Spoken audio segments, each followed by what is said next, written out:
Surfaces Reporter's Signature Spaces are special episodes created to cover signature projects of architects and designers. This season is happening in association with Amulya Mica. Now, a few words about our esteemed partner, Amulya Mica. Amulya Mica is one of the growing laminate brands in India, a premium brand of Purbanchal Laminates Pvt Limited. With a vision to build an extraordinary organization, it has presence in more than 24 countries, more than 70 distributors and 3,000 dealers. Today, Amulya Mica is a government-recognized star export house, a renowned name in the Indian laminate industry, and it is emerging as one of the major players in the global market. We will showcase their presentation shortly. In the meantime, let us check out the signature projects.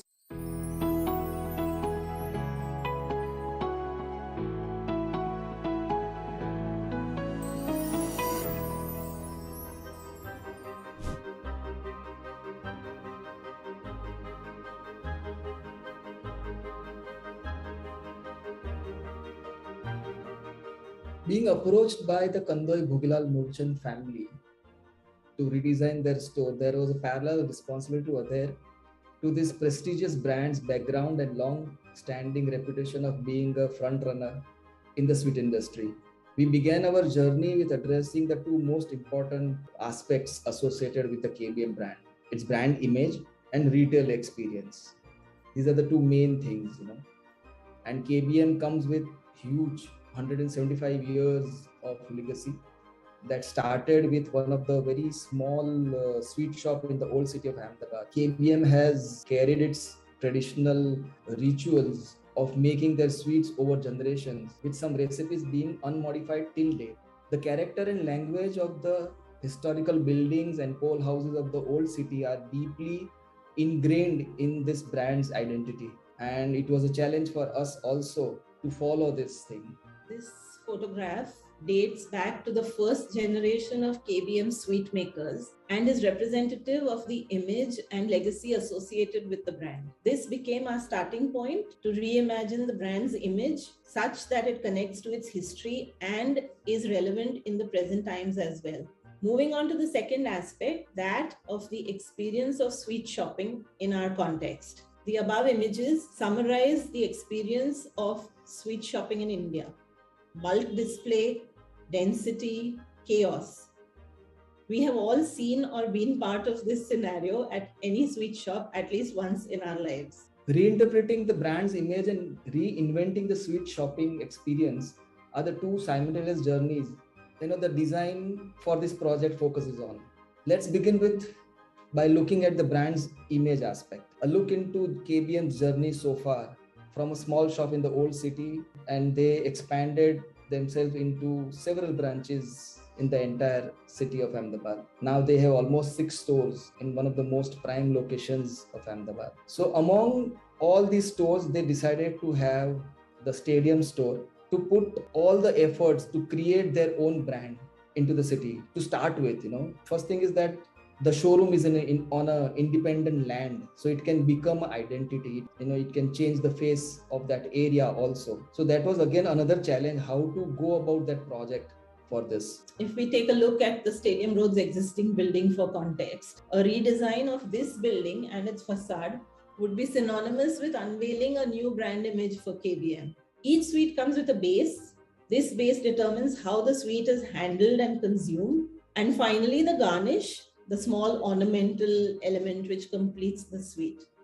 Inspired by this deconstruction of the sweet, we looked at some building materials which reflect these properties and are also at the core of architecture in Ahmedabad. Bricks have been one of the most popular and profound materials in making the architecture of Ahmedabad. If you see the old city, if you see IIM, if you see Seeth, School of Architecture, where you see this brick used in multiple contexts, and drawing a similar comparison between the base and stone plinths in various patterns and finishes determines the way the building touches the ground. That is what is firstly experienced by a visitor. The garnish for a sweet is the element that is full and having an ornamental value. So all these things were put together in the design. The store was treated more like an art gallery. So we used to call it the sweet gallery. KBM's products fall under 3 categories: sweets, savories, and curated gift packages of various combinations of sweets. Just as each piece of art is curated in a gallery, our intention was to organize each sweet as an individual element of its own. Each savory with the perfect position that allows one to view and appreciate its texture. And every gift box's placement curated just as well as the sweets that it contains. So finally, the design reaches the intersection where the newly imagined architectural suite and the gallery it houses within come together, comprising of a material palette inspired by the reconstruction of a suite. If you see the tonal value of all this thing, being the floor, brick, and the decoration we talked about for the suite, the garnishing part, everything is displayed in this palette. The articulation in the crafting of the facade is a reminder of the craft of suite making, how the suites are made layered by layer. Same way we have crafted the facade by the layer, and we have used brick as an ingredient for making this facade. While the customized display counters were prototyped multiple times to be crafted specially for KBM, forming this area of display where the small element of their products get to this kind of display. And savories are displayed for one to connect with the textures and grains of each in an amount that is just a handful. All these products have sweet boxes in the background as embellishment to enclose the products in. A corner view of the store. This is a corner view showing the gallery of sweets. This is a corner view of the facade with the gold finish signage as embellishment on top of the proliferating soft brick texture, graciously curving with each layer crafted, redefining this as a visual marker of their newly formed brand image. This deliberately intended contrast between the raw exterior and the finished interior occurring at the threshold greatly accentuates the difference of watching the visual harmony of the bricks from the outside and being a part of a carefully curated sweet gallery on the inside. Thank you. Yeah, so that was all about the project.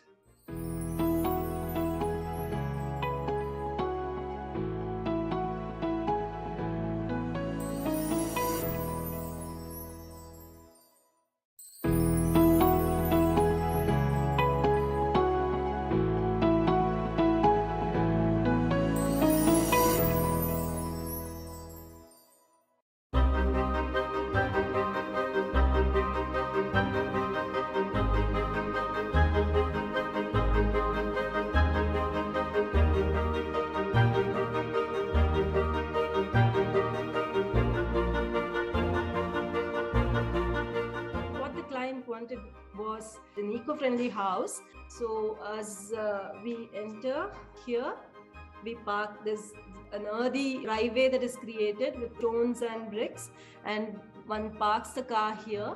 And there is a little ramp that takes somebody who's old to reach to the house. Otherwise, there's a nice veranda. And this is the kind of kite courtyard envisaged, kind of bringing the light, the sky. But eventually, the kite kind of became a boomerang. The below this is a large rainwater tank that we have created. There's a bedroom at the lower level and a toilet with an internal garden. And at the upper level is another comfortable bedroom with a balcony which allows for the lookout of the view, and there's a toilet attached to this bedroom. This is the loft kind of a space for children. So that's the toilet attached to the children's space, and the double height living room here, and a nice walkout terrace at this lower level. And then we move on to the terrace on top here.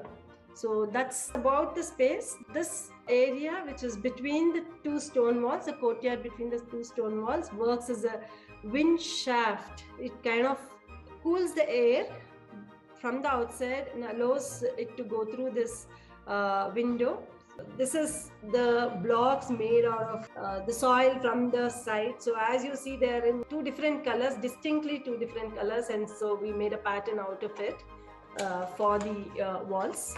That's their living room. And this is the rear side of the house, where we were developing a gazebo at the rear side, very close to the kitchen. The whole building took shape as if it was a train bogie and was out there to take journey in amidst many visuals. That was the two materials that we built with: the stone walls, random stone walls, and very disciplined soil cement block walls.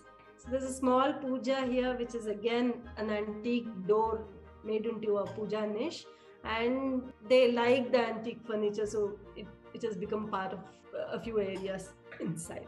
That's the soil cement blocks as walls, metal pipes in the center of the house to make the house very lighter inside and transparent. You want to see through the spaces, and you can start seeing that there are apertures which open up to the views of the greenery outside.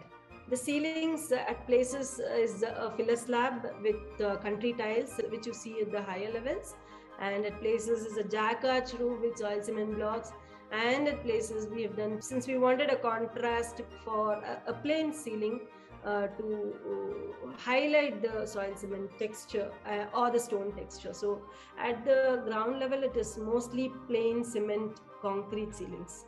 This element of staircase was vernacular in style, but mostly belonged to parts of North India with that kind of stone butchwork. And all the wood that is used in the house is recycled wood from Karaikudi. That's the living space, double height and volume. There is no AC installed till now. They have gone through summer. They do not intend to fix AC inside the house. And the bridge kind of connects between one side to the other. And this is the very functional kitchen, which has a nice breakfast sitting in the nook. Then you can watch the rear garden through the kitchen. That's the dining window which opens out to the rear side. That's the window at the children's space, and the outside greenery is yet to pick up. The tall doors that we have created to divide for the rooms is again kind of helps in taking the outside space to the inside, where a kind of openness is felt. There's a little kitchen pantry and a small tea area in the first floor. That's what you see of the courtyard from top. And so this was a jack arch roof that we tried in the last final roof for the bedroom area, which very well insulates. That's the toilet, how it's worked out. This is the lower level terrace with the connection. The state takes you to the above level terrace. This is the living courtyard, which has the rainwater sump below, and heavy pipe that you see is taking the water inside and giving us water for all the greenery outside. Some patterns we tried using country bricks just for the nostalgic feel that everyone likes to see those houses with those country bricks, and we wanted to bring that into our buildings and create something with it. This is the kitchen as you walk out of the kitchen, where you will see a lot of fruit trees and vegetable garden. That's the night view of the home. This is gazebo that we did. Again, with the gazebo, we thought we would want the patterns to be visible. We would want to, see light through it and all that. So this is Arakanut timber, and it connects us to the sky and creates beautiful pattern on the floor here. So different season, different months, different part of the day, it's a different feeling here. These are the other kind of patterns that we see in the house. That's that house of symphony of elements that we got a chance to do.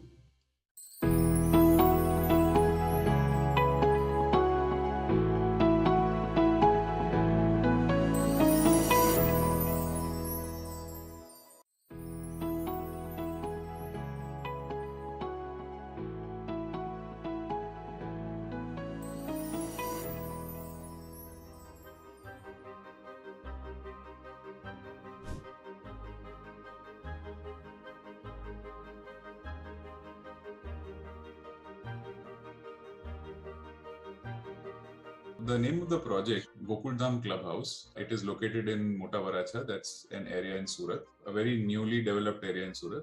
And the name Gokuldham is because the entire name of the society, the community housing society that is established by one of the developers, prominent developers of the city, was named Gokuldham. The cost of the project is 34 crores approximately, and the total built up area is around 6,000 square meters or 60,000 square feet. The basic description of the project is what you can see over here is the view from the ground floor, and you see that there are only 2 levels. That are visible, but actually this has a total of 5 levels, which I'll come to later. 3 levels are underground, constituting of a 10,000 square feet banquet hall with 15 feet high ceilings, along with a fully fledged kitchen, a disco, a creche, 7 suite rooms, a spa, and 3 floors that are above that you see over here. They consist of a cafe with games room like carom, billiards, pool, etc. on the ground floor, and a 70-seat theater on the first floor.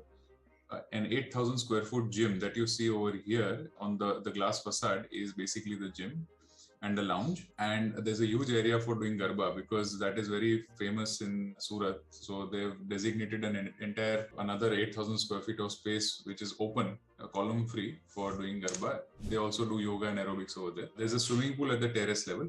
And on the terrace, you see that there is this pergolas which have a nice open terrace, like a seating for a terrace restaurant. So the food is cooked downstairs, it's taken up. This basically will show you it's a drawing that shows us the zoning and the special interrelation of all these different, you see it in the first photo also, that there are 3 tripod columns. These are steel columns, and the entire frame, the frame that is making this top floor is also made of steel.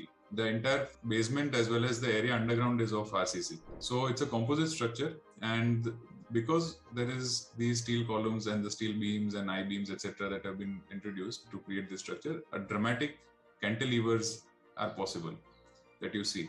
When you look at this, the form was conceptualized to be a single sine curve. You see this curve that is a formation of a sine curve on this side. So this entire water body is like it has a kind of a yin and yang kind of an effect with the built as well as the unbuilt area, the exterior as well as the interior. The exterior that is made up of a garden, water body, a 5-story high waterfall, and the indoors that are constituted by this gym and aerobics and other areas which are enclosed with this glass facade. The curvilinear form that you see over here houses the gym on this area, a lounge, and this is that multi-purpose aerobics cum Garba area. So all of this is glass. So you can see outside, you can see the water falling, you can see this glass bridge, everything is visible even while working out in this gym. So basically the entire idea was to design a clubhouse which is in coherence and coexistence with nature and brings together the built and the unbuilt, basically man and nature. So that was the initial concept, and I think we've followed through quite successfully. I just go through a few pictures. This is the clubhouse at night, how it looks when it's lit up. Coming to the basement banquet hall, this picture is that of 10,000 square feet banquet hall, which is basically has a 15 feet high clear height ceiling. So it looks really massive if you put it in scale. And it has only 2 materials, that is an Italian marble and the white gypsum ceiling and the carpet. These are the only 3 elements that are there. This is the picture of the glass bridge in the night time, how it's lit up from the bottom. And a picture of the disco. It's a fully functional discotheque that is next to the banquet hall in the basement. It's an activity that was planned to be over there because of 2 reasons. One is because it's underground, we get natural insulation from the soil. So we reduce a lot of cost by we wanted to isolate it completely. We didn't want to let the sound out. So it helped us doing that. Plus it works very well in tandem with the banquet hall. When the banquet hall is functioning, there's another event that can be organized over there. A few pictures again of the night of the club, and this is how it looks from the drone from the top. When you relate this to the plan, you see the sine curve that I'm talking about, the yin and yang that goes together, the nature as well as the build. Coming to the entrance, so this is the main entrance of the clubhouse where most people enter from, and they go up and down as per their requirements. This is the part where I was telling you about. This is the entrance into the banquet hall, which has natural light flowing in from this. This is a skylight.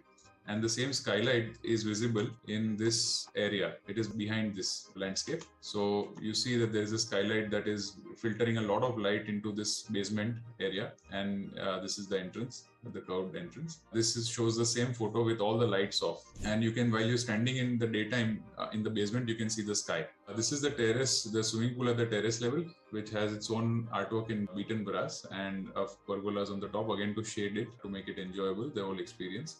A few pictures showing that. This is a view of the entrance. As you see, the entrance again has Italian marble and pine wood. Those are the two materials that have been used in this entire project. Completely of glass. While sitting here, this is a little waiting area for if you're waiting for a friend or just want to bring your own cup of coffee and sit and have. This is a nice area to sit in, as well as it brings the outside in. You see these columns also are of mirror on the top. This is the gym on the first floor. A picture that is that shows the curvy linear flow of lines in the ceiling, again depicting, this is like a reflection of the pool coming into the ceiling, which is seen in the evening time when the sun reflects, the sun rays get reflected from the water, and then they are seen on the top of the ceiling. This is the night view of the gym. So it's a very diffuse light, doesn't have glare, especially while working out. Nobody should get a headache because of the artificial light. So this is something that we've taken care of. This is the games room on the ground floor. It has domino kind of a door design over here where handles are integrated within this design. A very kind of grungy kind of a exposed brick look. These bricks have been also casted on site because we had some material required clay with us on site. So they've been made on site and then put up over here.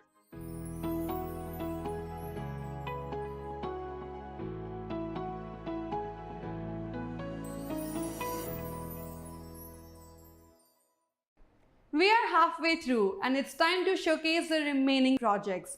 But before that, let us watch the presentations from Surfaces Reporter's Signature Spaces partner, Amulya Mica.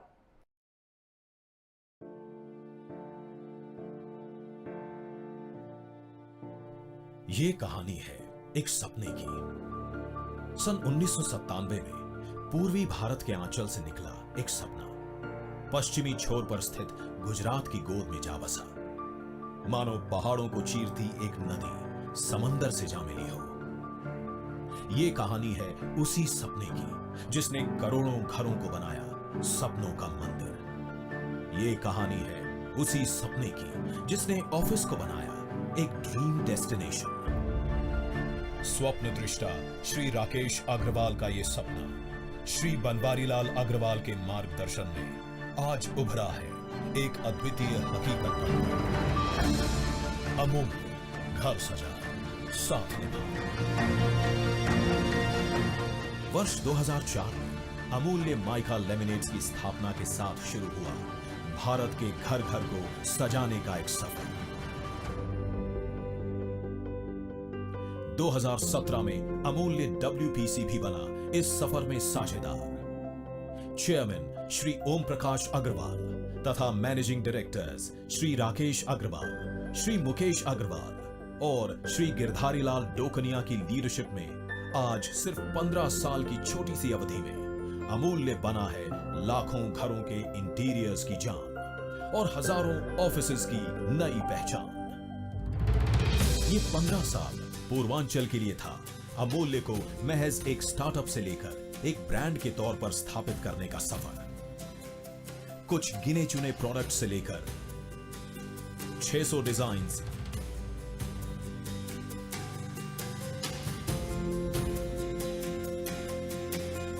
और 100 finishes की क्षमता हासिल करने का सफर। एक छोटी सी workforce से लेकर 29 स्टेट्स, 400 से ज्यादा शहर, 70 डिस्ट्रीब्यूटर्स, 3000 से ज्यादा डीलर्स,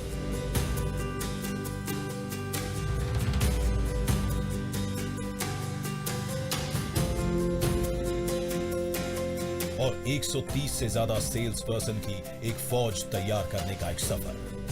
गांधीधाम की एक छोटी मैन्युफैक्चरिंग यूनिट से अमूल्य को 20 से ज्यादा देशों तक ले जाने का सफर। आज अमूल्य देश के सबसे तेजी से बढ़ रहे लेमिनेट्स उत्पादों में से एक है।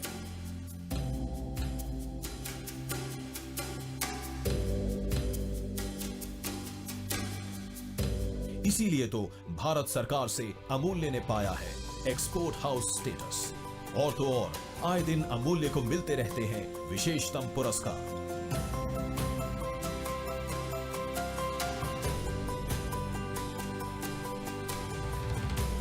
और ऐसा हो भी क्यों नहीं, सुपीरियर टेक्नोलॉजी से लेकर A grade raw material, laminates की बेजोड़ क्वालिटी प्रदान करने के लिए प्रोडक्शन के एक एक पहलू पर अमूल्य करता है नो कॉम्प्रोमाइज। पर्यावरण और अपनी कॉर्पोरेट सोशल रिस्पॉन्सिबिलिटी की ओर भी है अमूल्य पूरी तरह से जागृत।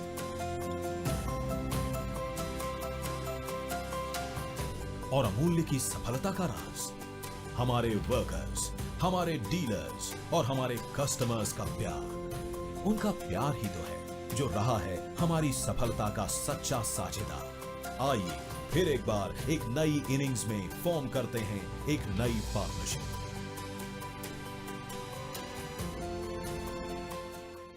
साथियों, हम निकले थे अकेले, कारवां बनता चला गया। आज मुझे गर्व है कि आप सब भी मेरे साथ जुड़े हुए हैं। मैं इस बात पर यकीन रखता हूं कि यदि आपका साथ मिलता रहा तो हम अपने मंजिल पथ पर बढ़ते चलेंगे। आप, हम और अमूल्य, आइए घर बनाए, घर सजाए। अमूल्य, घर सजाए, साथ निभाए।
Umber home, which is in the heart of Delhi in the center. It's basically a residence for a multi-generational family. The brief of the project was basically that it's a single family house, but the top floor is an independent unit. And the other floors, the program had to be, kind of divided. So the ground floor is pretty much an entertainment space with a formal area and the drawing, dining, the main kitchen. And the top two floors, the first floor and the second floor, is designed as individual floors with private spaces. And the top floor is designed as an independent unit. The great thing is that we did have a lawn here and we didn't have to go for stilts, but it is quite challenging to meet all the bylaws and to meet all the FAR and still create a standalone unit that has some identity of its own. We started with the thought that since we have a park right opposite the house, right in front, we wanted to create a line of vision where we could see the complete depth of the house through and through on the ground floor, which connected to the lawn and further to the park visually. We were very clear that we wanted to bring some light into the house, which is very, very important, natural light and ventilation.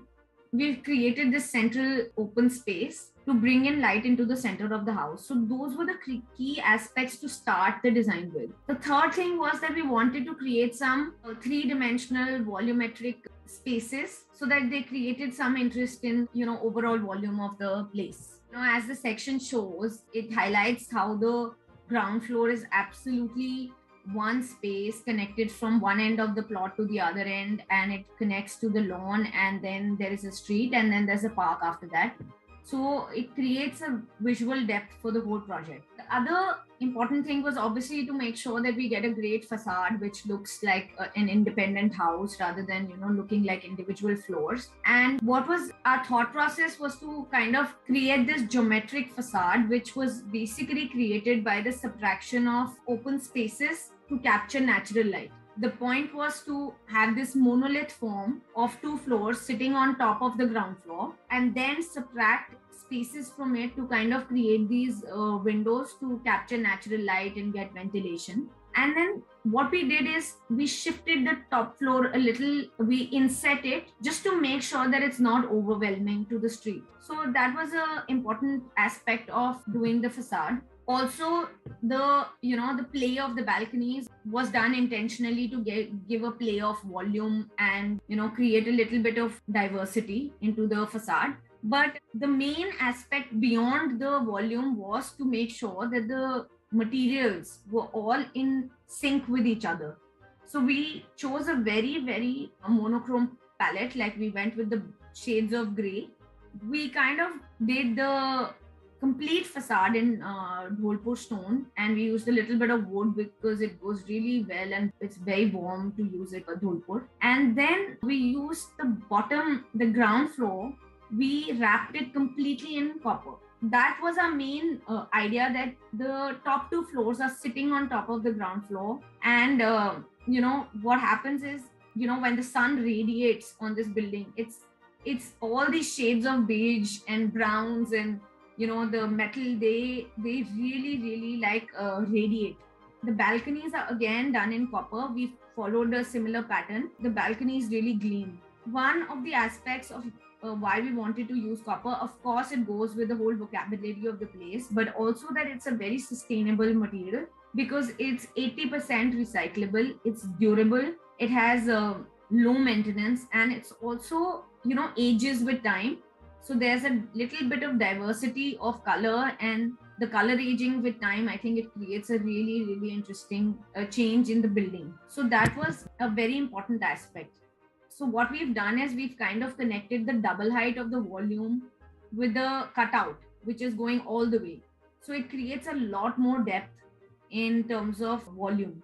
So this image kind of shows a double height space next to the central open space. Also, when we started doing the interiors, we were very sure that we wanted to seamlessly take the material palette of the outside to the inside. So the beiges have continued, the warmth of the wood has continued, whether it's in the floor, whether it's in the ceiling. We've done a small element here, is that on the first floor, we had a requirement of a guest bedroom. It wasn't going to be used that often, so we kind of looked into creating a multi-purpose space where it kind of remains like a open sit-out lounge kind of a space for the first floor. But if ever there's a requirement, it could get converted into a, pull out with a sofa cum bed and, other elements like a sliding folding door. It could get converted into a guest bedroom. So instead of closing out the space perpetually, the idea was to only close it out once in a blue moon if you needed it. This is the space actually with the sliding folding door that you can see, which looks like the lounge. This can easily be converted within minutes into a bedroom. That has been pretty much our intent for a lot of our projects, where we like to convert spaces into multi-purpose spaces. Now for the interiors of the spaces and for the planning, the first floor and the second floor had a suite in front, which were basically these master suites where we got the full frontage. So we got a lot of light from the front.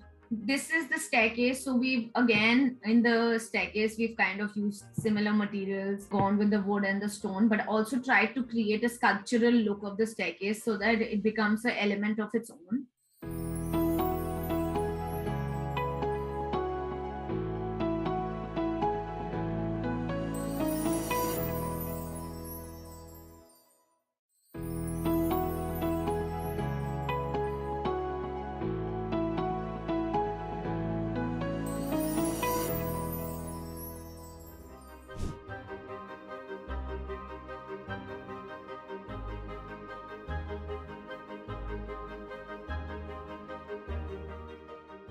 Today, what I'm planning to talk about is a transformation of an old bungalow, which I did recently in a small town in Orissa. This is the old house that I'm talking about. I gave them a proposal how this can be transformed into a new house, incorporating all the features what they're wanting. So they could not initially believe. But then when I presented them a 3D, that's the 3D I presented, and it was like they could not believe that anything like this could be done to that type of a building. So initially, like it was, go ahead with the project, and we started off. I'll show you how the transformation took place. See, this was the old bungalow.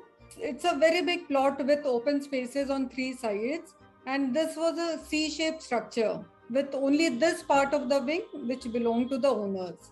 What they wanted was, it's a two-storied bungalow, and they could not access the upper floor. The old people in the house, they could not access the upper floors. They were restricted to the lower floors. So we started with adding a lift tower onto it. Before that, what I would like to say is, this is located in a very hot and dry, arid zone of Orissa. So we brought the entry to the front side. This is what we did. We added this lift tower, which gave some height to the place. So the main entry to the bungalow is from this lift tower, which gave access to the two floors directly from the lift tower. And the second entry was through this lift lobby, over which we added this portico to give grandeur to these two entries, to enhance the entry points to the bungalow. This portico, which was added later on, this served as a beautiful chill out space which was overlooking both the gardens from here. To utilize that space, we gave a small puja room on the first floor level. We gave a small home office at the second floor level, and the third floor level gave access to the terrace. This is the entrance lobby. This is under the portico, and that gives entry to the lift lobby and to the main entrance lobby. Now, this is coming on the first floor level. This was a very tunnel-like space which had the living area. We incorporated the balcony into the living space. We opened this area totally. There were very small windows on this side. We broke open this wall and gave full height glazing on both these walls, which are on the north and the east side. This full height door is opening into the terrace garden on the above the portico. The staircase is from here. This living room leads into the dining room and kitchen. That's the dining area, living area, going into the terrace garden. This is the formal area of the house, which is all the formal areas of the house is on the first floor.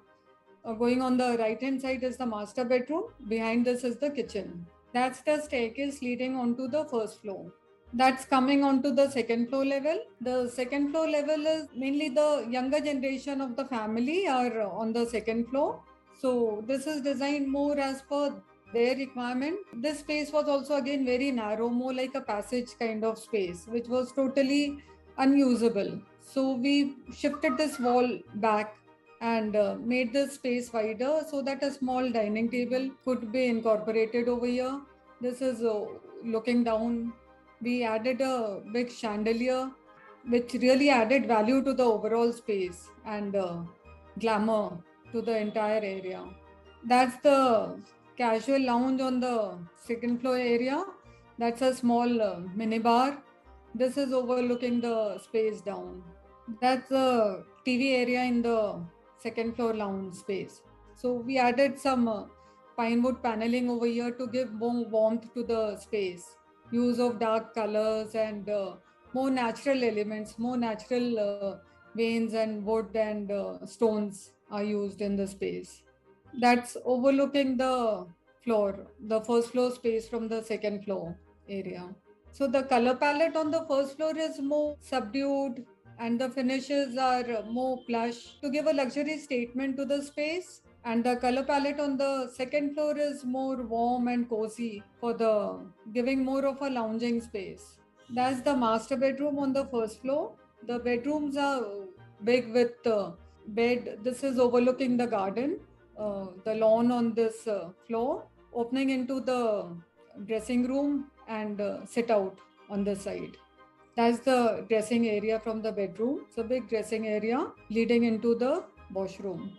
So we had to do a lot of structural changes to incorporate the latest type of fittings and create bigger spaces for toilet. Initially, the old houses, you see the toilets, very less importance are given to toilets. So we had to work on the toilet parts to match with the living standards of today. That's the bedroom of the son on the second floor level, which is leading into the dressing area and the toilet. That's the dressing area leading into the toilet. That's the lounge with the bedroom on the second floor. This is overlooking the garden besides. So this is again a jacuzzi added on the toilet area. So we had to work a lot on this part to incorporate the services for the jacuzzi part. That's the girls' room besides parents' room on the second floor. Coming to the third floor, we had a small room on the third floor, just above the second floor bedroom. So this was lying vacant. We converted this into gymnasium, giving it a very rustic feel, rustic and a warm feel. We broke open this wall and we brought the roof garden inside. While working out, you feel very warm and feel connected with the nature while working out in the gym.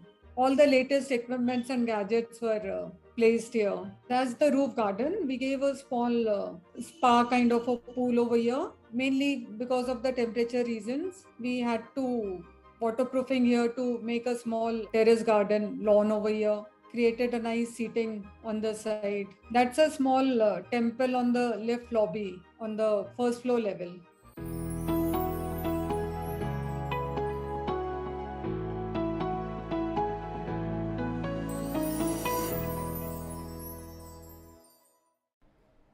That was superb. Surfaces Reporter thanks all the architects and the designers for sharing their beautiful signature spaces. We shall be back again with another episode of SR Signature Spaces with Amulya Mica. Stay tuned to meet our guests. Then you can subscribe to our YouTube channel and follow us on Facebook, Twitter